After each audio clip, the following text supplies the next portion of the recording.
قال الله عز وجل: أعوذ بالله من الشيطان الرجيم. يا أيها الذين آمنوا اتقوا الله حق تقاته ولا تموتن إلا وأنتم مسلمون.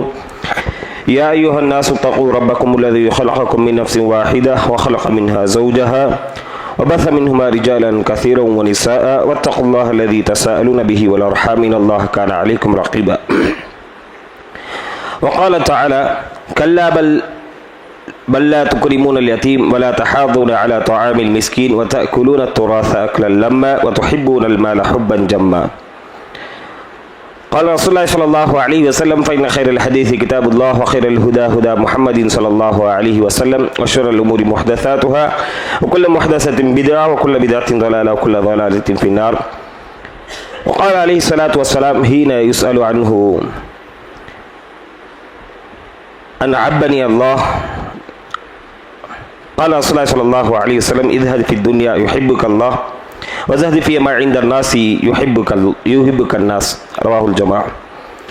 போலனித்தும் அல்லாஹ்வுக்கு உரித்தாக்கி அவனுடைய சலாமும் அவனுடைய சலாத்தும் இறுதி தூதர் முஹம்மது ஸல்லல்லாஹு அலைஹி வஸல்லம் அவர்கள் மீதும் அவர்களை பின்பற்றி வாழ்ந்த சத்திய தோழர்கள் மீதும் மேலும் யாரெல்லாம் அவர்களை பின்பற்றி வாழ்ந்தார்களோ அவர்கள் மீதும் வாழக்கூடியவர்கள் மீதும் மேலும் நம் அனைவரின் மீதும் நட்டுமாக என்று பிரார்த்தித்து இந்த ஜும்ஆவுடைய உரை ஆரம்பம் செய்கின்றேன். அன்பான சகோதரர்களே, இன்றைய ஜும்ஆவுடைய இந்த நேரத்திலே உங்களுக்கு மத்தியில் ஒரு முக்கியமான ஒரு தகவல். அல்லாஹுடைய தூதர் ஸல்லல்லாஹு அலைஹி வஸல்லம் அவர்களும் நமக்கு உபதேசம் செய்த ஒரு முக்கியமான ஒரு விஷயத்தை குறித்த ஒரு சில தகவல்களை உங்களிடத்தில் பகிர்ந்து கொள்ள வேண்டும் என்று நாம் விரும்புகின்றோம். அன்பான சகோதரர்களே, அல்லாஹு தஆலா மனிதனை படைத்து அந்த மனிதன் இந்த உலகத்திலே வந்து அந்த மனிதன் என்னவெல்லாம் செய்ய வேண்டும் என்பதை அல்லாஹு தஆலா நமக்கு குர்ஆன் மற்றும் ஹதீஸ் வாயிலாக ஏவி இருக்கிறார். நமக்கு குர்ஆன் மற்றும் ஹதீஸ் வழியிலே ஒரு மனிதனுடைய வாழ்க்கை எப்படி அமைத்துக் கொள்ள வேண்டும் என்பதை அல்லாஹ் தஆலா நமக்கு வழிகாட்டி இருக்கிறார். அந்த அடிப்படையிலே நம்முடைய வாழ்க்கை நாம் அமைத்துக் கொள்ளும் போது இம்மையிலும் மறுமையிலும் நிச்சயமாக நமக்கு மிகப்பெரிய ஒரு ஈடேற்றம், ஒரு வெற்றி கிடைக்கும். அதே நேரத்திலே நாம் குர்ஆனையும் ஹதீஸையும் புறக்கணித்து நம்முடைய மனோ இச்சையின் அடிப்படையிலே நம்முடைய மனம் போன போக்கிலே நாம் எதையெல்லாம் விரும்புகின்றோமோ அதையெல்லாம் செய்து கொண்டு நம்முடைய வாழ்க்கை நாம் நகர்த்தி கொண்டு செல்வோம் என்றால் இம்மையிலே மிகப்பெரிய ஒரு நஷ்டமும் மறுமையிலே மிகப்பெரிய ஒரு கை சேதமும் ஏற்படும் என்பதில் எந்த ஒரு சந்தேகமும் இல்லை. மனிதனுடைய நிலையை பொறுத்தவரை மனிதனுடைய ஆசைகள் பலவாறானது. மனிதன் ஒரு நிலையாக ஒருபோதும் இருக்க மாட்டான். மனிதனுடைய உள்ளம் இருக்கு பாருங்க, அவனுடைய மனசு, அந்த மனசு ஒருபோதும் ஒரு விஷயத்திலே நிலைத்திருக்காது. ஒன்றை ஆசைப்படுவான், அந்த ஒன்று கிடைத்து விட்டால் அதைவிட மேலான ஒன்றை ஆசைப்படுவான். மனிதன், அதை கிடைத்து விட்டால், அந்த ஆசைப்பட்ட அந்த விஷயம் நமக்கு கிடைத்து விட்டால் அதைவிட மேலான ஒன்றை நமக்கு கிடைக்க வேண்டும் என்று விரும்புவான். அதுவும் எப்போது விரும்புவான் என்றால், நமக்கு எதிரில் இருக்கக்கூடிய ஒருவருக்கு நாம் விரும்பியதை விட நமக்கு கிடைத்ததை விட சிறந்த ஒன்று கிடைத்தால், இப்போ உதாரணத்துக்கு எனக்கு ஒரு வீடு வேணும் அப்படின்னு சொல்லி நான் ஆசைப்படுறேன் வைங்க. உதாரணத்துக்கு எனக்கு ஒரு பெரிய ஒரு வீடு வேண்டும், ஒரு மாளிகை வேண்டும் என்று நான் ஆசைப்படுகிறேன். அல்லாஹ் தஆலா எனக்கு கொடுத்து விட்டான். அப்படி அல்லாஹ் தஆலா கொடுத்து விட்டாலும் என்னுடைய ஆசை அத்தோடு முடிந்து விடுமா அப்படின்னா, இன்னொரு வீடு வேண்டும் அல்லது இதைவிட பெரிய ஒரு வீடு எனக்கு வேண்டும் என்று நான் விரும்புவேன். இது மனிதனுடைய யதார்த்தமான ஒரு நிலை, மனிதனுடைய யதார்த்தமான ஒரு உண்மை. இது எப்படி நான் விரும்புவேன் அப்படின்னா, இருக்கிறதை கொண்டு அல்ஹம்துலில்லாஹ் போதும் அப்படின்னு சொல்லி எனக்கு மனசு ஒருபோதும் வராது. எதிர் வீட்டில் இருக்கக்கூடியவன் அல்லது எனக்கு பிடிக்காத ஒருவன் இருக்கிறான் வைங்க, அவனுக்கு எனக்கு கிடைத்ததை விட பெரிய ஒரு வீடு கிடைச்சிருச்சு, சிறந்த ஒரு வாழ்க்கை எனக்கு கிடைத்து விட்டால் நான் அந்த நேரத்தில் என்ன செய்வேன், அவனுக்கு கிடைச்சிருக்கு அப்படின்னா எனக்கு அதை விட பெருசா கிடைக்கணும் அப்படின்னு சொல்லி விரும்புவேன். அல்லாஹ்வுடைய தூதர் ஸல்லல்லாஹு அலைஹி வஸல்லம் அவர்கள் ஒரு ஹதீஸை சொல்லி காட்டினார்கள். மனிதனுடைய உள்ளம் ஒரு நிலையானது அல்ல. ஒன்று ஆசைப்பட்ட ஒன்று கிடைத்து விட்டால் அதை விட அதிகமாக ஒருபோதும் கேட்க மாட்டான், விரும்ப மாட்டான் என்று எந்த உத்தரவாதமும் கொடுக்க முடியாது என்பதற்காக ஒரு ஹதீஸை நபி ஸல்லல்லாஹு அலைஹி வஸல்லம் அவர்கள் சொல்லி காட்டினார்கள். புகாரியுடைய சஹீஹ் புகாரியுடைய 3391 3391 புகாரியுடைய 3391வது ஹதீஸிலே அல்லாஹ்வுடைய தூதர் ஸல்லல்லாஹு அலைஹி வஸல்லம் ஒரு ஹதீஸிலே பதிவு செய்து காட்டினார்கள். இது யாரை குறித்த ஒரு ஹதீஸ் அப்படின்னா, நபி அய்யூப் அலைஹிஸ்ஸலாம் அவர்களை குறித்த ஒரு செய்தி. நபி அய்யூப் அலைஹிஸ்ஸலாம் அவர்கள் ஒரு நாள் குளிச்சிட்டு இருக்கிறாங்க. நபி அய்யூப் அலைஹிஸ்ஸலாம் அவர்கள் ஒரு நாள் குளித்துக் கொண்டிருக்கிறார்கள். அந்த நேரத்தில் அவருடைய ட்ரெஸ் ஓரமாக வச்சுட்டு இவர் ஒரு ஆற்றிலே குளிச்சுட்டு இருக்கார், ஒரு ஆற்றுல குளிச்சுட்டு இருக்கார். அந்த ஆடையில் அவருடைய ட்ரெஸ் வச்சிருக்காரு பாருங்க, அந்த ட்ரெஸ்ல வந்து ஒரு தங்கத்தாலான ஒரு கட்டி வந்து விழுது. தங்கத்திலான ஒரு கட்டி, ஒரு சின்னதோ பெருசோ ஒரு தங்கத்திலான ஒரு கட்டி. சஹியான ஹதீஸ், சஹீல் புகாரியுடைய 3391வது ஹதீஸ். அந்த நேரத்தில் அவர் அந்த அய்யூப் அலைஹிஸ்ஸலாம் அவர்கள் என்ன செய்யறார் அப்படின்னா, ஓடி போய் அந்த தங்க கட்டி என்ன செய்யறார் அப்படின்னா அப்படியே தன்னோட ட்ரெஸ்ல எடுத்து மடிச்சு வச்சுக்கிறார். ஒரு நபிதான். மனிதனுடைய நிலை எப்படி இருக்கும், மனிதனுடைய ஆசைகள் எப்படிப்பட்டது என்பதற்கு அல்லாஹ்வுடைய தூதர் சாசங்கள் ஒரு உதாரணத்தை சொல்லி காட்டுகின்றார்கள். அந்த தங்க கட்டி என்ன செய்யறாங்க அப்படின்னா, அந்த துணியிலே தான் வைத்துக் கொண்டிருந்த அந்த துணியிலே, தன்னுடைய துணியிலே அந்த ட்ரெஸ்ல அந்த தங்க கட்டியை மடிச்சு வச்சுக்கிறாங்க. அல்லாஹ்விடமிருந்து ஒரு அழைப்பு, ஐயூபே, அல்லாஹ்விடமிருந்து ஒரு அழைப்பு, ஐயூபே அலம் அகுன் அக்னைதுக அம்மா தரா. ஐயூபே, உனக்கு தெரியலையா, உன்கிட்ட இல்லையா, நான் உன்னை செல்வந்தனாக்கவில்லையா, நிறைய காசு போன உனக்கு கொடுத்திருக்கிறேனே, நான் உன்னை செல்வந்தனாக்கவில்லை என்பதாக அல்லாஹ் தஆலாவிடம் ஒரு அறிவிப்பு, ஒரு அழைப்பு. அப்போ அந்த அய்யூப் அலைஹிஸ்ஸலாம் அவர்கள் என்ன சொல்றார் அப்படின்னா, பலா யா ரப், அல்லாஹ் நீ எனக்கு செல்வந்தனாக்கி இருக்கிறாய், என்னை பணக்காரனாக்கி இருக்கிறாய், எனக்கு காசு பணம் கொடுத்திருக்கிறாய் அல்லாஹ், இல்லை என்று மறுக்கவில்லை. வலாக்கின் லா கினா லீ அன் பரக்கத்திக, உன்னுடைய பரக்கத் இல்லாமல் எனக்கு அந்த செல்வந்த தன்மை, அந்த பணக்கார தன்மை என்பதை ஒருபோதும் கிடைக்காது. எனக்கு அந்த ஒரு பணம் வேணும், ஒரு செல்வம் வேண்டும் என்றால் உன்னுடைய பரக்கத் இல்லாமல் ஒரு காலம் நான் அடைந்து விட முடியாது என்பதாக நபி அய்யூப் அலைஹிஸ்ஸலாம் அவர்கள் சொல்லி காட்டுகின்றார்கள். இன்னொரு ஹதீஸிலே இமாம் தபரானி அவர்களுடைய அந்த கிதாபிலே பிதாயா வன் நிஹாயா அப்படிங்கிற இமாம் இப்னுல் கய்யிம் ரஹிமஹுல்லாஹ் அவர்களுடைய அந்த கிதாபிலே பதிவு செய்யப்படக்கூடிய சஹீஹான ஹதீஸில் என்ன சொல்லப்படுகிறது அப்படின்னா, அல்லாஹ் தஆலா கேட்கின்றார், அமா தஸ்பா, ஐயூபே உங்களுடைய வயிறு நிரம்பலையா, நிறைய காசு ஒன்று செல்வம் கொடுத்திருக்கிறேனே, உங்களுடைய வயிறு நிரம்பவில்லை என்பதாக அல்லாஹ் தஆலா கேட்கும் போது அந்த நேரத்தில் அய்யூப் அலைஹிஸ்ஸலாம் அவர்கள் சொன்னார்களாம், கால அவர் சொல்கிறார், யா ரப்பி அல்லாஹே வமன் யஷ்பஉ மின் ரஹ்மத்திக, உன்னுடைய ரஹ்மத்தை விட்டு, உன்னுடைய ரஹ்மத்தை யார் வந்து வயிறு நிரம்பிச்சுன்னு சொல்ல முடியும், உன்னுடைய ரஹ்மத் இன்னும் வேணும் யா அல்லாஹ் அப்படின்னு சொல்லி அந்த அய்யூப் அலைஹிஸ்ஸலாம் அவர்கள் சொன்னதாக அல்லாஹ்வுடைய தூதர் ஸல்லல்லாஹு அலைஹி வஸல்லம் அவர்கள் சொல்லி காட்டுகின்றார்கள். அன்பான சகோதரர்களே, மனிதனுடைய ஆசைகள் பலவாறானது என்பதில் எந்த ஒரு சந்தேகமும் இல்லை. எப்படிப்பட்ட ஆசைகள் நம்மிடத்தில் வேண்டும் என்பதை உங்களிடத்தில் ஒரு சில செய்திகளை பதிவு செய்ய விரும்புகின்றோம். அன்பான சகோதரர்களே, நம்முடைய ஆசைகள் யாவும் மறுமை குறித்த ஒரு ஆசையாக இருக்க வேண்டும். அல்லாஹ் தஆலா குர்ஆன்ல சொல்லி காட்டுகிறானே, இன்ன சாயக்கும் லஷத்தா, உங்களுடைய முயற்சிகள், நீங்கள் செய்யக்கூடிய ஆசையோடு செய்ய முயற்சிகள் பலவாறானது, வித்தியாசமானது. ஒவ்வொருடைய ஆசையும் வித்தியாசமாக இருக்கும். ஆனால் ஒரு முஃமின் என்று வந்துவிட்டால், அல்லாஹ்வை நம்பிக்கை கொண்ட ஒரு முஸ்லிம் என்று வந்துவிட்டால், அவனுடைய ஆசைகள் யாவும் மறுமை குறித்த ஒன்றாகத்தான் இருக்க வேண்டும் என்பதை அல்லாஹ்வும் அல்லாஹ்வுடைய தூதர் ஸல்லல்லாஹு அலைஹி வஸல்லம் அவர்களும் சொல்லி காட்டுகிறார்கள். ஆனால் இன்று நாம் எதை ஆசைப்பட்டு கொண்டிருக்கிறோம்? அல்லாஹ்வுடைய தூதர் ஒரு ஹதீஸை சொன்னார்கள், இஹ்ரிஸ் அலா மா யன்ஃபஉக, உனக்கு எது பலன் தருமோ, உனக்கு எது பிரயோஜனமாக இருக்குமோ, உன்னுடைய வாழ்க்கைக்கு எது யூஸ்ஃபுல்லாக இருக்குமோ அந்த விஷயத்தில் நீ பேராசைப்படு என்று சொன்னார்கள். ஆனால் நம்முடைய பேராசைகள் யாவும் இந்த உலக வாழ்க்கையிலே நமக்கு கிடைக்கக்கூடிய செல்வங்கள், அந்த பதவிகள், அது மட்டும்தான் நம்முடைய ஆசைகளாக, பேராசைகளாக நாம் வளர்த்துக் கொண்டிருக்கிறோம். அன்பான சகோதரர்களே, மனதிலே எண்ணி வைத்து, மனதிலே பதிய வைத்துக் கொள்ளுங்கள், எழுதி வைத்துக் கொள்ளுங்கள். உங்களுடைய புத்தகங்களிலே அல்லாஹ் தஆலா உங்களுக்கு எதை எழுதினானோ, எதை விதித்தானோ, அதை விட ஒரு சல்லி காசு கூட எக்ஸ்ட்ரா கிடைக்காது. அதை விட ஒரு சல்லி காசு கூட உங்களுக்கு எக்ஸ்ட்ரா கிடைக்காது. அல்லாஹ் தஆலா, அல்லாஹ் நம்முடைய தாயுடைய வயிற்றிலே நாம் இருக்கும்போது 120 நாட்கள் கடந்தவுடன் ஒரு மலக்கை அல்லாஹ் தஆலா அனுப்புகிறார். அந்த மலக்கு வந்து நம்முடைய 4 விஷயங்களை எழுதுகிறார்கள், விதியை எழுதுகிறார். எப்போது மரணிப்பான், என்ன சாப்பிடுவான், என்ன ஆடை உடுத்துவான், எந்த இடத்தில் வசிப்பான், எல்லாமே எழுதப்படக்கூடிய ஒன்றாக இருக்கிறது. அந்த எழுதப்பட்ட அந்த விஷயத்தை விட ஒரு சல்லி காசு கூட, ஒரு பைசா கூட எக்ஸ்ட்ரா நம்மால் பெற்றுவிட முடியாது. இரவு பகல் பாராமல் நாம் உழைத்தாலும் சரி, பொருளாதாரம் காசு பணம் என்று காசு பணத்தின் பின்னால் நாம் அலைந்து கொண்டிருந்தாலும் சரி, அது மட்டுமே நம்முடைய குறிக்கோளாக நாம் வைத்துக் கொண்டிருந்தாலும் சரி, ஒரு காலம் அல்லாஹ் எழுதியதை விட ஒரு தள்ளி காசு கூட ஒருபோது நாம் அதிகமாக பெற்றுக்கொள்ள முடியாது. அல்லாஹ்வுடைய தூதர் சொன்னார்கள், அன்றே எழுதப்பட்டு விட்டது. அல்லாஹ்வும் அதை தன்னுடைய திருமறை குர்ஆனிலே சொல்லி காட்டுகிறான். அஹும் யக்ஸிமூன ரஹ்மத ரப்பிக், நம்முடைய ரஹ்மத்தை, நம்முடைய கருணையை, நம்முடைய அருட்கொடைகளை பங்கிடுவதற்கு அவர்கள் யார் அப்படின்னு சொல்லி அல்லாஹ் கேட்கின்றார். எப்படி பங்கிடுவதற்கு? எனக்கு இது கிடைச்சிருக்கு, நான் அல்லாஹ்வை நம்பிக்கை கொண்டிருக்கிறேன், நான் தொழுறேன், இபாதத் செய்றேன், அல்லாஹ்க்கு பயந்து வாழ்றேன், எனக்கு இது கிடைச்சிருக்கு. அவன் அல்லாஹ்வை நம்புறேன், அவன் அல்லாஹ்வை தொழவில்லை, அவன் அல்லாஹ்விற்கு பயந்து வாழவில்லை, எல்லா ஹராமும் செய்து கொண்டிருக்கிறான், எல்லா தவறுகளும் செய்து கொண்டிருக்கிறான், அவனுக்கு மட்டும் எக்ஸ்ட்ரா கிடைச்சிருக்கேன், எனக்கு எதுவுமே கிடைக்கவில்லை என்று நாம் பங்கிட்டுக் கொள்கிறோம். அவனுக்கு அதிகமாக கிடைச்சிருக்கே, நமக்கு கம்மியா கிடைச்சிருக்கே அப்படின்னு சொல்லி நமக்கு கொடுக்கப்பட்ட அந்த விஷயத்தை கொண்டு நாம் கணக்கு போட்டுக் கொண்டிருக்கிறோம். அது அல்லாஹ் தஆலா கேட்கின்றான். அஹும் யக்ஸிமூன ரஹ்மத ரப்பிக், அல்லாஹ்வுடைய அருட்கொடைகளை பங்கிடுவதற்கு அவர்கள் யார்? நஹ்னு கஸம்னா பைனஹும் மஈஷதஹும், ஒவ்வொருவருக்குரிய வாழ்வாதாரத்தை, வாழ்க்கை நாம் ஏற்கனவே பிரித்து விட்டோம்.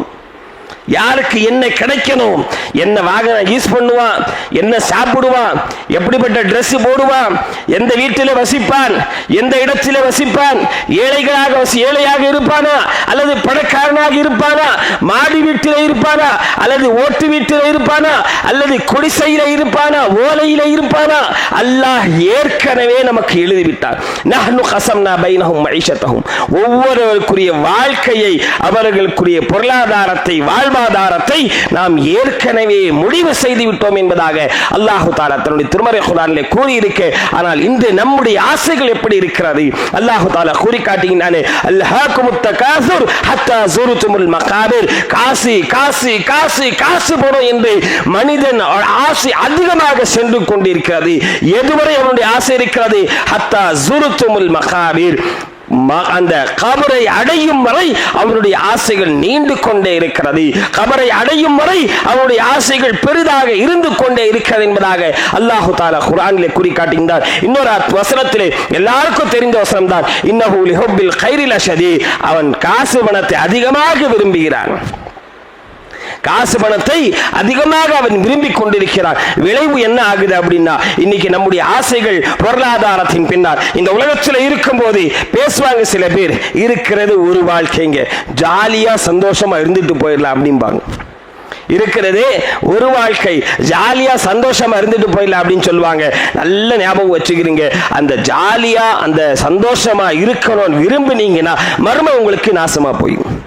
இந்த உலகத்திலே நீங்க ஜாலியா இருக்கணும் விரும்புனீங்க அப்படின்னா மறுமை உங்களுக்கு நாசமாக போயிடும். அந்த ஜாலியா இருக்கணும் அப்படிங்கிற சிந்தனை அவனுக்கு எப்படி மாறுது அப்படின்னா, காசு பணம் அதிகமா இருந்தாதான் ஜாலியா இருக்க முடியும் அப்படின்னு சொல்லி அவனுடைய பார்வை ஃபுல்லா காசு பணத்தின் பக்கம் திரும்புகிறது. அந்த காசு பணம் கஷ்டப்பட்டு சம்பாதிக்க பார்க்கிறான். அவனுக்கு அனுமதிக்கப்பட்ட முறையிலே, ஹலாலான முறையில் அவன் காசு பணத்தை சம்பாதிக்க பார்க்கிறான். எவ்வளவுதான் கஷ்டப்பட்டாலும் பெருசா சம்பாதிக்க முடியலைங்க. ஏதாச்சும் ஒன்று செய்யணும், ஓவர் நைட்ல பணக்காரன் ஆகணும், ஓவர் நைட்ல பணக்காரன் ஆகணும். காசு பணம் ஏதாச்சும் ஒரு கொட்டுறான், அதுல ஒரே விஷயத்திலே ஒரே நாளிலே கொஞ்ச நாளிலேயே பெரிய லாபம் வரணும், பெருசா நமக்கு காசு பணம் வந்துடணும் அப்படின்னு சொல்லி அந்த ஆசையோடு அவன் செல்கிறான். விளைவு ஹலாலை விட்டு ஹராமின் பக்கம் அவன் திரும்புகிறான். ஹலாலை விட்டு ஹராமின் பக்கம் அவன் திரும்புகிறான். நல்ல மனசுல பதிய வச்சுக்கிறீங்க, ஹலாலான முறையில ஒருவர் வியாபாரம் செய்தால் அவனுக்கு பரக்கத் இருக்குமே தவிர காசு பணம் ஓவர் நைட்ல ஒரே நேரத்தில் பணக்காரனா ஆயிட முடியாது. பரக்கத் இருக்கும், கொஞ்சமா அவனுக்கு லாபம் கிடைத்தாலும், கொஞ்சமே அவனுக்கு பயன் கிடைத்தாலும், ப்ராஃபிட் அவனுக்கு கொஞ்சமாக இருந்தாலும், ஆனால் அந்த விஷயங்களை செலவு செய்யும் போது மனதுக்குள்ள ஒரு திருப்தி இருக்கும். அந்த காசை அந்த பொருளாதாரத்தை செலவு செய்யும் போது ஒரு மன திருப்தி, ஒரு பரக்கத்து அவனுடைய பொருளாதாரத்தில் இருக்கும். ஆனால் இன்று மனிதனுடைய நிலை காசு பணம் பின்னால போய் போய் போய் விளைவு என்ன ஆயிடுச்சு அப்படின்னா, ஹலாலை விட்டு ஹராமின் பக்கம் திரும்பக்கூடிய ஒரு நிலை. ஹராமின் பக்கம் ஆட்டோமேட்டிக்கா போயிடுறான். அல்லாஹ்வுடைய தூதர் சொன்னார்கள், லயஅத்தியன்ன அலன்னாஸ் ஸமானுன், மக்களிடத்தில் ஒரு காலம் வரும், லா யுபாலிஉல் மர்உ பிமா அഖத மினல் மால், அந்த காலகட்டத்திலே ஒரு மனிதன் காசு பணம் எங்கிருந்து சம்பாதிக்கிறாங்கிறத கவனிக்கவே மாட்டான். எங்கிருந்து வருது அப்படின்னு சொல்லி ஒரு காலம் சிந்தனை கொடுக்க மாட்டான். அமின் ஹலாலின் அம்மின் ஹராமின், ஹலாலான முறையில் அந்த காசு பணம் சம்பாதிக்கிறோமா அல்லது ஹராமான முறையில் அந்த காசு பணம் சம்பாதிக்கிறோமா அப்படின்னு சொல்லி அவனுக்கு ஒரு கவனம் கூட இருக்காது. காசு பணம் வந்தா போதும், அந்த காசு பணத்தோடு நாம் இந்த இடத்திலே இந்த உலகத்திலே சந்தோஷமாக இருந்தால் போதும் என்கின்ற ஒரு சிந்தனை நம்மில் பெரும்பான்மையானவர்களுக்கு இன்று இருக்கிறது என்பதில் எந்த ஒரு சந்தேகமும் இல்லை. ஆனால் அல்லாஹ்வுடைய தூதர் ஸல்லல்லாஹு என்ன சொன்னாங்க தெரியுமா? வரதி பிமா கஸமல்லாஹு லக், வரதி பிமா கஸமல்லாஹு லக். பேராசை படக்கூடாது பொருளாதாரத்தை குறித்து. அடுத்தவனுக்கு கிடைத்த காசு பணத்தை கொடுத்து நமக்கு ஒருபோதும் ஒரு என்ன சொல்றது அந்த எரிச்சல் பொறாமை அதுவும் வரக்கூடாது. அவனுக்கு கிடைச்ச மாதிரி எனக்கும் கிடைக்கணும் அப்படின்னு சொல்லி பேராசையும் ஒருபோதும் நாம் படக்கூடாது இந்த உலகத்துடைய விஷயத்திலே. ஆனால் மறுமை குறித்த விஷயத்திலே பேராசை நாம் பட்டாக வேண்டும். ஆனால் அந்த விஷயத்தில் நாம் பேராசை பட்டதில்லை. சஹாபாக்கள், ஏழை சஹாபாக்கள் அல்லாஹ்வுடைய தூதர் ஸல்லல்லாஹு வந்து சொன்னார்கள், யா ரசூலல்லாஹ் ذهب اهل الدثور. சஹீஹுல் புகாரியுடைய சஹீஹான ஹதீஸ். அல்லாஹ்வுடைய தூதரே, பணக்கார சஹாபாக்கள் நம்மை விட அதிகமாக நன்மை பெற்றுக் கொண்டு செல்கிறார்கள் யா ரசூலல்லாஹ். ஏழை சஹாபாக்கள் வந்து அல்லாஹ்வுடைய தூதரத்திலே சொன்னார்கள், யா ரசூலல்லாஹ் பணக்கார சஹாபாக்கள், காசு பணம் இருக்கிற சஹாபாக்கள் நன்மையை நம்மை விட அதிகமாக பெற்றுக்கொண்டு செல்கிறார்கள் யா ரசூலல்லாஹ். ஆனால் நாம் அப்படி இருக்க முடிவதில்லை. நம்மை போன்ற அந்த பணக்கார சஹாபாக்களும் தொழுகிறாங்க, நம்மை போன்ற அந்த பணக்கார சஹாபாக்களும் நோன்பு வைக்கிறார்கள். ஆனால் அவர்களுக்கு அல்லாஹ் தஆலா நிறைய காசு பணம் கொடுத்திருக்கிறார். அதை கொண்டு சதசத்தஹூன ஹஜ் செய்கிறாங்க, சதகா செய்கிறாங்க யா ரசூலல்லாஹ். அல்லாஹ்வுடைய பாதையிலே ஜிஹாத் செய்வதற்காக வேண்டி அந்த பொருளாதாரத்தை அவர்கள் செலவு செய்கிறார்கள். அதன் காரணமாக அவர்கள் அதிகமாக நன்மை பெற்றுக்கொண்டு செல்கிறார்கள் யா ரசூலல்லாஹ் என்று சொல்லி நமக்கும் அந்த நன்மை வேண்டும், நாமும் அவர்களை போன்ற நன்மை பெற வேண்டும் என்று பேராசைப்பட்டு வந்து அந்த சஹாபாக்கள் அல்லாஹ்வுடைய தூதரத்தில் நின்றார்கள். அல்லாஹ்வுடைய தூதர் அந்த சஹாபாக்களுக்கு, அந்த ஏழை சஹாபாக்களுக்கு சொன்னார்கள், நான் உங்களுக்கு ஒரு விஷயத்தை சொல்றேன், நான் உங்களுக்கு ஒரு விஷயத்தை சொல்லுகிறேன், அதை நீங்கள் செய்தால் உங்களுக்கு முன் சென்றவர்களை விட அதிகமான நன்மை உங்களுக்கு கிடைக்கும். அந்த விஷயத்தை நீங்கள் செய்தால் உங்களுக்கு முன் சென்றவர்களை விட அதிகமான ஒரு நன்மை உங்களுக்கு கிடைக்கும். உங்களுக்கு பின்னால் வரக்கூடியவர்களை விட அதிகமான நன்மை உங்களுக்கு கிடைக்கும். இல்லா ஒரு சிலரை தவிர. அந்த சிலருக்கு என்ன அப்படின்னா, யார் இந்த அமல் செய்கிறாங்களோ அவங்களுக்கு உங்களை போன்றே நன்மை கிடைக்கும் என்று சொல்லிவிட்டு நபி ஸல்லல்லாஹு சொன்னார்கள், துஸப்பிஹூன, சுப்ஹானல்லாஹ் தஸ்பீஹ் செய்யுங்க, தஹ்மீத் செய்யுங்க, அல்ஹம்துலில்லாஹ் சொல்லுங்க, அல்லாஹ் அக்பர் என்று ஒவ்வொரு தொழுகைக்கு பிறகும் 33 முறை 33 முறை 33 முறை நீங்கள் சுப்ஹானல்லாஹ் சொல்லுங்க, அல்ஹம்துலில்லாஹ் சொல்லுங்க, அல்லாஹ் அக்பர் சொல்லுங்க. உங்களுக்கு அவர்களை போன்ற ஒரு நன்மை கிடைக்கும் என்பதாக நபி ஸல்லல்லாஹு அலைஹி வஸல்லம் அவர்கள் குறிக்காட்டினார்கள். சந்தோஷத்தோடு அந்த சஹாபாக்கள் திரும்பி சென்றார்கள். ஆனால் இன்று நம்முடைய ஆசை மறுமை குறித்த ஆசை இருக்கிறதா, அல்லது இந்த உலகத்திலே நல்ல முறையிலே வாழ வேண்டும், இந்த உலகத்திலே நல்ல சந்தோஷமாக வாழ வேண்டும் என்கின்ற ஒரு ஆசை இருக்கிறதா என்பதை ஒரு கணம் நாம் சிந்தித்து பார்க்க கடமைப்பட்டிருக்கிறோம். இதை குறித்து தான் நபி ஸல்லல்லாஹு சொன்னார்கள், வரதி பிமா கஸமல்லாஹு லக் தகுன் அக்னன் நாஸ். மக்களிலேயே பெரிய பணக்காரன மாதிரி இருக்கணுமா, மக்களிலேயே பெரிய பணக்காரனாகணுமா, அல்லாஹ் உனக்கு விதித்ததை கொண்டு சந்தோஷமாயிரு. பேராசைப்படாதே, அல்லாஹ் உனக்கு விதித்ததை கொண்டு சந்தோஷமாக இரு, திருப்தி கொள். அல்லாஹ் உன்னுடைய பங்கு இதுதான் என்று திருப்தி கொள். தகுன் அக்னன் நாஸ், மக்களிலேயே மிகப்பெரிய செல்வந்தனாக நீ மாறிவிடுவாய் என்பதாக நபி ஸல்லல்லாஹு அலைஹி வஸல்லம் அவர்கள் குறிக்காட்டினார்கள். அதன் அடிப்படையில் அன்பான சகோதரர்களே, நம்முடைய ஆசை மறுமை குறித்த ஒரு ஆசையாக இருக்க வேண்டும். அல்லாஹ்வுடைய தூதர் ஸல்லல்லாஹு அலைஹி வஸல்லம் ஒரு ஹதீஸை சொன்னார்கள், லவ் அன்ன லிபினி ஆதம வாதியம் மின் தஹபின். ஆதமுடைய மகனுக்கு, அதாவது நமக்கு மனிதனுக்கு தங்கத்தாலான ஒரு பெரிய ஒரு பள்ளத்தாக்கு முழுக்க, அதாவது ஒரு 4 புறங்களும் மலைகளால் சூழப்பட்ட ஒரு இடம், 4 புறத்திலும் மலைகளால் சூழப்பட்ட ஒரு நடுவிலே தரை இருக்கக்கூடிய ஒரு இடம், அப்படிப்பட்ட ஒரு பள்ளத்தாக்கு முழுக்க தங்கம் கிடைத்தாலும், ஆதமுடைய மகனுக்கு தங்கம் கிடைத்தாலும், அவன் இன்னொரு பள்ளத்தாக்கு தங்கம் முழுக்க வேண்டும் என்று அவன் விரும்புவான். இன்னொரு பள்ளத்தாக்கு முழுக்க தங்கம் வேண்டும் என்று அவன் விரும்புவான். ஆதமுடைய வயிறை மண்ணை தவிர வேறு எதுவுமே நிரப்பாது என்று சொன்னான். மண்ணை தவிர வேறு எதுவுமே நினைப்பாது. வயதூபுல்லாஹு அலா மன் தாப, யார் தௌபா செய்து அல்லாஹ்விடம் திரும்பி வருகிறார்களோ அவர்களை அல்லாஹ் தஆலா மன்னித்து அருள் புரிவான் என்பதாக நபி ஸல்லல்லாஹு அலைஹி வஸல்லம் அவர்கள் சொல்லி காட்டினார்கள். ஆக அன்பான சகோதரர்களே, நம்முடைய ஆசை பலவாறாக இருக்கும். ஆனால் ஒரு முஃமின் என்று வந்துவிட்டால் நம்முடைய குறிக்கோள் முழுக்க முழுக்க முழுக்க மறுமை குறித்த ஒன்றாக இருக்க வேண்டும். ஹிம்ஸ் பகுதியுடைய கவர்னராக சயீத் இப்னு ஆமிர் ரலியல்லாஹு அன்ஹு அவர்களை உமர் ரலியல்லாஹு அவர்கள் நியமிக்கிறார்கள். ஹிம்ஸ் பகுதிக்கு கவர்னராக சயீத் இப்னு ஆமிர் ரலியல்லாஹு அன்ஹு அவர்களை உமர் அவர்கள் நியமிக்கிறார்கள். இந்த சயீத் இப்னு ஆமிர் ரலியல்லாஹு அன்ஹு யார் அப்படின்னா, ஹுபைப் பின் அதி ரலியல்லாஹு அன்ஹு என்று சொல்லப்படக்கூடிய ஒரு சஹாபியுடைய மரணத்தை பார்த்து கலிமா சொன்ன சஹாபி தான் இந்த சயீத் இப்னு ஆமிர். ஹுபைப் பின் அதி ரலியல்லாஹு அன்ஹு அவர்களுடைய மரணத்தை பார்த்து இவர் கலிமா சொன்னார். அப்படிப்பட்ட ஒரு மார்க்கமா, இவ்வளவு சூப்பரான ஒரு மார்க்கமா, இவ்வளவு நல்ல குணம் சொல்லக்கூடிய ஒரு மார்க்கமா என்று ஆசையோடு கலிமா சொன்ன ஒரு சஹாபி சயீத் இப்னு ஆமிர் ரலியல்லாஹு அன்ஹு அவர்களை ஹிம்ஸ் பகுதியுடைய கவர்னராக அவர்கள் நியமிக்கப்படுகின்றார்கள். ஒரு சில காலம் கழிகிறது. அவர் கவர்னராக போயிட்டு ஒரு சில வருடங்கள் கழிகிறது.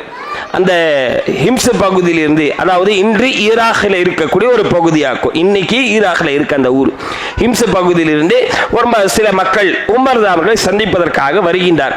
சந்திப்பதற்காக வரும்போது உமர் ரலியல்லாஹு அவர்கள் அந்த சயீத் இப்னு ஆமிர் அவங்களை பற்றி விசாரிக்கிறார். எப்படி இருக்கிறார் உங்களுடைய கவர்னரு, உங்கள்கிட்ட நல்ல முறையில் இருக்கிறாரா, சூப்பரா இருக்கிறாரா, நல்லா இருக்காரு, எப்படி, ஓகே ஓகே அப்படின்னு சொல்லி எல்லாம் பேசி முடிக்கிறாங்க. கடைசியில் உமர் அவர்கள் சொல்றாங்க, சரி ஜக்காத்துடைய பணம் வந்திருக்கு, ஜக்காத்துடைய பொருளாதாரம் வந்திருக்கு, அந்த பொருளாதாரம் உங்களுடைய ஊருக்கு நான் அனுப்பணும். உங்களுடைய ஊரில் ஜக்காத்து வாங்குவதற்கு தகுதியான மக்கள் லிஸ்ட் கொடுங்க, யாரெல்லாம் இருக்கிறாங்க லிஸ்ட் கொடுங்க, ஜக்காத்து பணம் நான் கொடுத்து அனுப்புறேன் அப்படின்னு. அந்த மக்கள் ஹிம்ஸ் பகுதியிலிருந்து வந்த மக்கள் ஒரு லிஸ்ட் எழுதுறாங்க. அந்த லிஸ்டுடைய ஃபர்ஸ்ட் பேரு அந்த பகுதியுடைய கவர்னர், ஹிம்ஸ் பகுதியுடைய கவர்னருடைய பேரு. ஆனா இன்னைக்கு என்ன இருக்கிறாங்க, ஒரு சாதாரணமான ஒரு கவுன்சிலர் ஆகிட்டாலே போதும். கவுன்சிலர் ஆகிறதுக்கு முன்னாடி ஒரு வண்டி கூட இருந்திருக்காது, ஒரு பைக்கு கூட இருந்திருக்காது. ஆனா கவுன்சிலர் ஆயிட்டாங்க அப்படின்னா ஃபார்ச்சூனர் கார்ல சுத்துறாங்க, பெரிய பில்டிங் கட்டிக்கிறாங்க. ஆசை இன்று இப்படிதான் இருக்கு. ஆனால் அன்று இருந்தவர்களுடைய கவர்னருடைய ஆட்சியாளருடைய நிலையை பாருங்கள். கவர்னருடைய பெயரு ஃபர்ஸ்ட் நேம், ஜக்காத்து வாங்கக்கூடியவர்களுடைய லிஸ்ட். அவ்வளவு வறுமை, அவ்வளவு ஏழ்மை அந்த வீட்டில், அவ்வளவு ஏழ்மை. அவங்களுடைய ஆசை எல்லாமே மறுமை குறித்து தான்.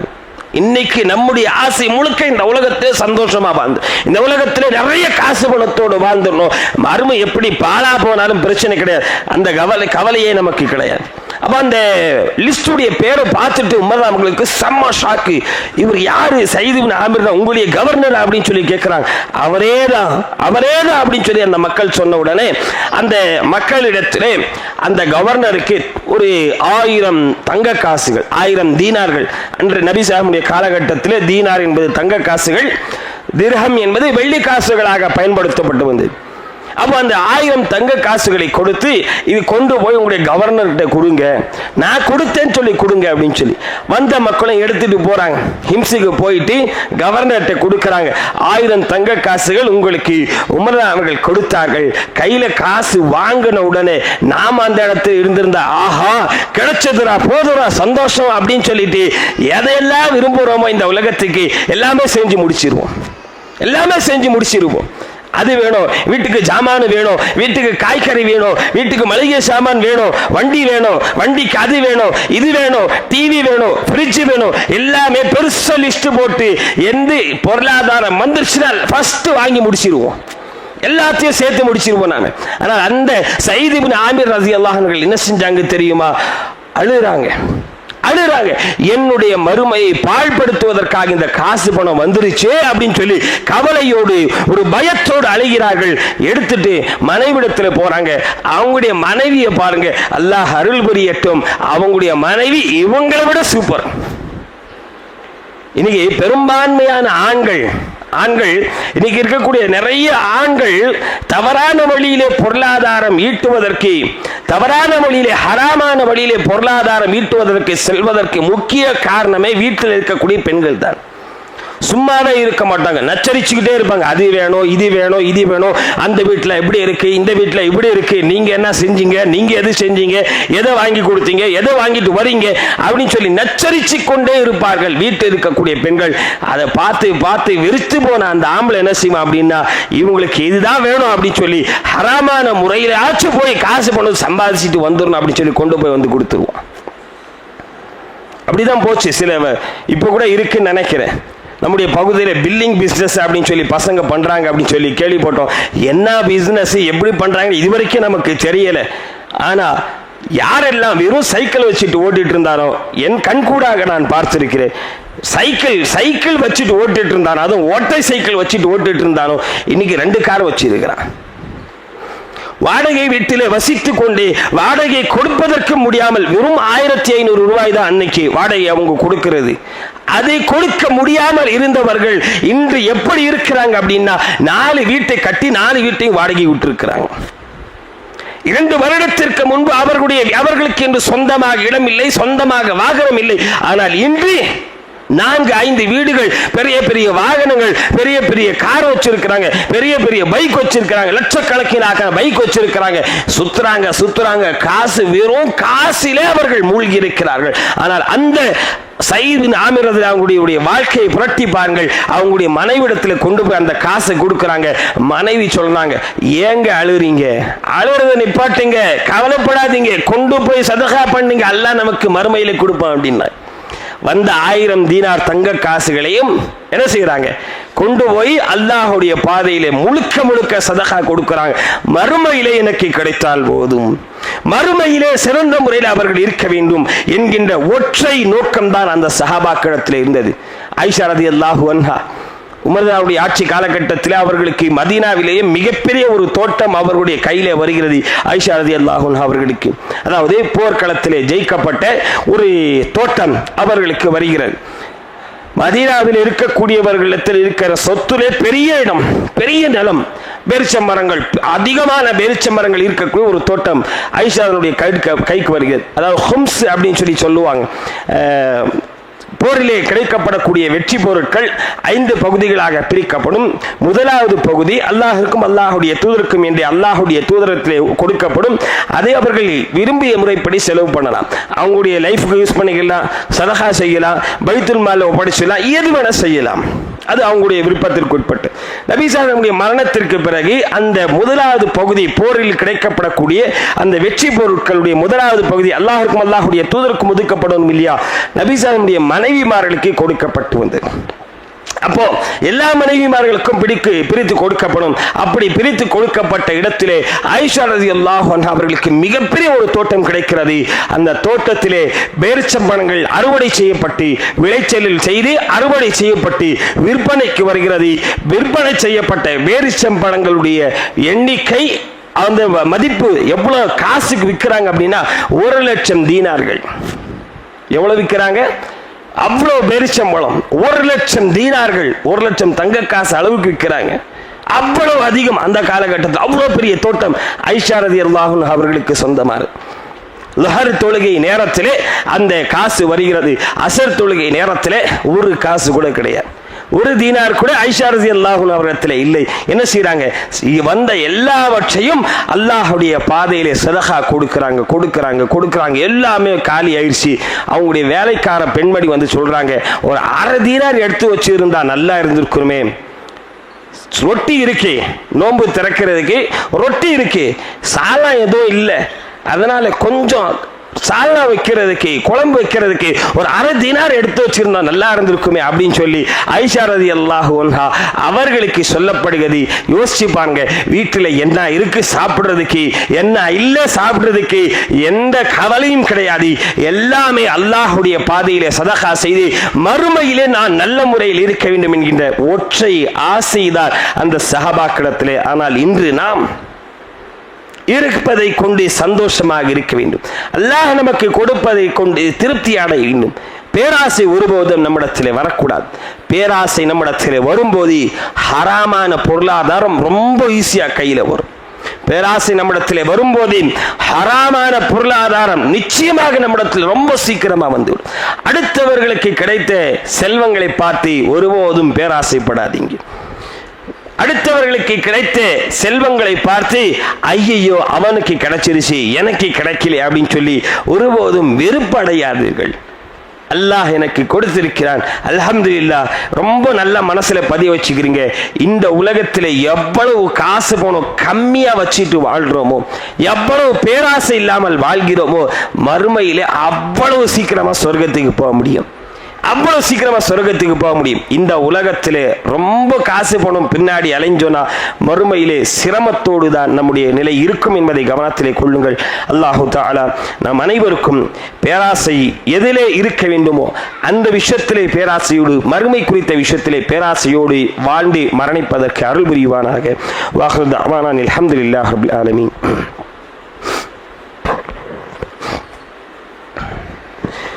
الحمد لله رب العالمين والعاقبة للمتقين والصلاة والسلام على أشرف الأنبياء المرسلين نبينا محمد وعلى آله وصحبه والناس أجمعين ومن تبعهم بإحسان إلى يوم الدين. أما بعد فأعوذ بالله من الشيطان الرجيم. يا أيها الذين آمنوا اتقوا الله وقولوا قولا سديدا يصلح لكم أعمالكم ويغفر لكم ذنوبكم ومن يطع الله ورسوله فقد فاز فوزا عظيما. அன்பான சகோதரர்களே, ஜும்மாவுடைய நாளை குறித்த ஒரே ஒரு ஹதீஸை கூறி நம்முடைய உரை முடித்துக் கொள்கிறோம். நபி சாஹிப்கள் ஒரு ஹதீஸை சொன்னார்கள், சஹீஹான ஒரு ஹதீஸு. சஹீஹுல் புகாரி மற்றும் முஸ்லிமை தவிர்த்து மற்ற எல்லா ஹதீஸ் கிரந்தங்களையும் பதிவு செய்யப்படக்கூடிய ஒரு சஹீஹான ஒரு ஹதீஸு. நபி சாஹிப்கள் சொன்னதாக நிறைய சஹாபாக்கள் அறிவிக்கக்கூடிய ஒரு ஹதீஸு.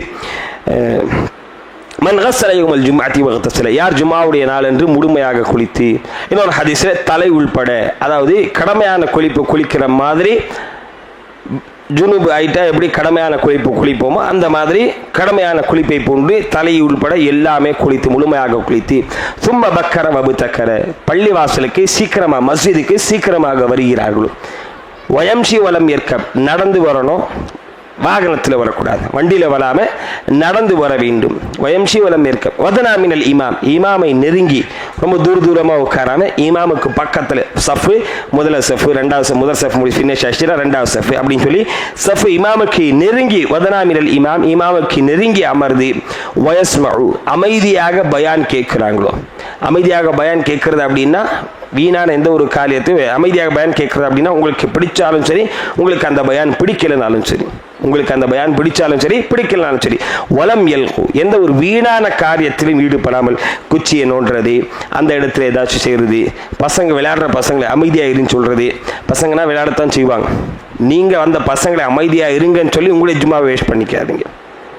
பசங்கன்னா விளையாடத்தான் செய்வாங்க, அதனால் பசங்களை பள்ளிவாசலுக்கு கூட்டிகிட்டு வராதிங்க அப்படின்னு சொல்லவே மாட்டோம். கட்டாயம் பள்ளிவாசலுக்கு மஸ்ஜிதுக்கு பசங்களை கூட்டிகிட்டு வாங்க.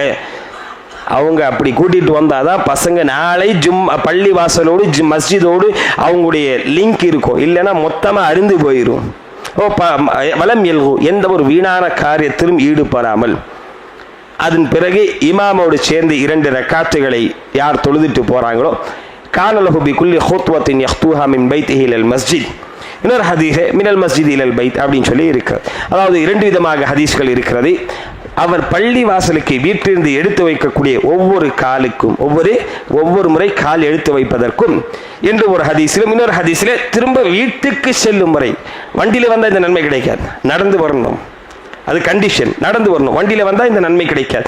வீட்டிலிருந்து பள்ளி வாசல் வரை எடுத்து வைக்கக்கூடிய ஒவ்வொரு காலுக்கும் அஜ்ரு அமலி சனா, 1 வருடம் அமல் செய்த நன்மை கிடைக்கும். 1 வருடம் அமல் செய்த நன்மை. என்ன அமல் செய்த நன்மை? அஜ்ரு சியாமிஹா வ கியாமிஹா, பகல் ஃபுல்லா நோன்பு, இரவு ஃபுல்லா நின்று வணங்கிய தஹஜ்ஜுத் தொழுத நன்மை. இரவு ஃபுல்லா தஹஜ்ஜுத் தொழுத நன்மை, பகல் ஃபுல்லா நோன்பு வைத்த நன்மை. சஹீஹான ஹதீஸ். ஜும்மாவிற்கு இருக்கக்கூடிய நன்மைகளிலே மிக மிக அதிகமான ஒரு ஹதீஸ், நன்மை கிடைக்கக்கூடிய ஒரு ஹதீஸ் என்று சொல்லப்படக்கூடிய ஒரு ஹதீஸ். ஆக அன்பான சகோதரர்களே, கிடைக்கக்கூடிய இந்த அற்ப ஒரு கொஞ்ச நேரம் தான் அல்லாஹுடைய பாதையை நாம் செலவு செய்வோம். கொஞ்சம் ஒரு 1/2 மணி நேரம் முன்னாடி வந்துட்டீங்க அப்படின்னா, ஜும்மா முழுமையாக கேட்டுட்டு போனீங்க அப்படின்னா ஒவ்வொரு நாளும் இந்த நன்மை உங்களுக்கு கிடைக்கும். இப்போ உதாரணத்துக்கு உங்களுடைய வீட்டிலேருந்து மஸ்ஜித் வரைக்கும் எடுத்து வைக்கிறதுக்கு ஒரு 500 கால் எடுத்து வச்சா மஸ்ஜித் வருதுன்னு வைங்க. 500 வருஷம் நோன்பு வச்ச நன்மை, 500 வருஷம் நைட்டு ஃபுல்லாக தஹஜ்ஜத் தொழுத நன்மை. இந்த கண்டிஷனோடு இருந்தால் ஜும்மாவிற்கு விரைந்து வாருங்கள். இந்த குறுகிய நேரத்தில் மிக அதிகப்படியான ஒரு நன்மை பெற்றுக்கொள்வதற்கு முயற்சி செய்யுங்கள். அல்லாஹு தஆலா நம் அனைவருக்கும் அருள் புரிவானாக. அகூலு கௌலி ஹாதா அஸ்தக்ஃபிருல்லாஹ் லி வ லக்கும் வ லிஸாயிரில் முஃமினீன். இன்னல்லாஹ யஅமுரு பில் அத்லி வல் இஹ்சான் வ ஈதாஇ தில் குர்பா வ யன்ஹா அனில் ஃபஹ்ஷாஇ வல் முன்கரி வல் பகி யஇதுக்கும் லஅல்லக்கும் ததக்கரூன். உذ்குருல்லாஹ அஸ்தஜிப் லக்கும் லதிக்ருல்லாஹி அக்பர். அல்லாஹு யஅலமு மா தஸ்னஊன்.